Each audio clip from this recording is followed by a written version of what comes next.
படம் ஒன்று அப்போ வந்து சும்மா ஒரு ரிக்வஸ்ட்டுக்காக சும்மா ஒரு எங்களுக்கு உட்காந்து எனக்கு இன்ஸ்பிரேஷன் வரும். இருந்தாலும் கதைகள் எல்லாம் ரைட்டர்ஸ் வந்து ஸ்டேஜ் ஆன் லேண்டுக்கெல்லாம் போய் எழுதுறாங்க பார்க்கு.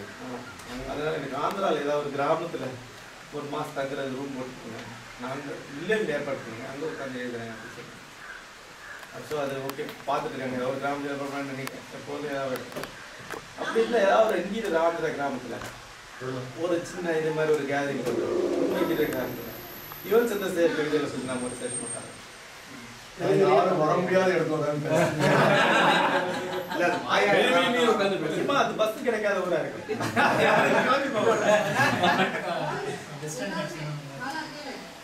நான் வந்து ஒரு இடத்தை தேர்வு சொல்ல ரெடி அங்க போறேன். நீங்க அந்த கோதாவரி நான் வந்து அந்த வில்லேஜ் வந்து அழகா இருக்குன்னு அவசியம் கிடையாது சார். நல்ல வீட்டில மொட்டையா எப்படி இருந்தாலும்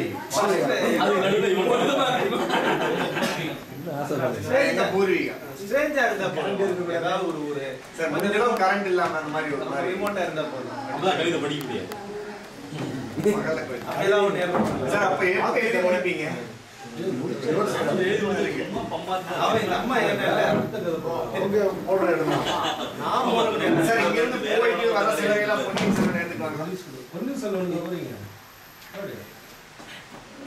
டீடைல் ஸ்லிப்ட் எழுதுறேன். அதேமா வந்து இந்த மார்ச் 20 இந்த மாதிரி பார்க்கறது போறேன். ஏப்ரல் 20 வரைக்கும் இருக்கும்.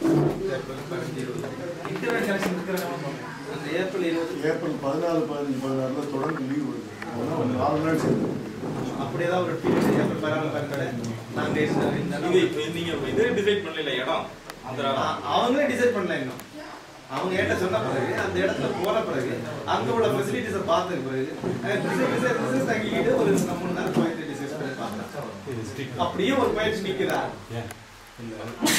அப்ப அது காலத்தை வென்றுச்சு. இடத்தையும் வென்றுச்சுன்னு கவிதை காலம் வந்து இடம் வரணும். அப்ப நாம காலத்தை வென்றவன் நீ.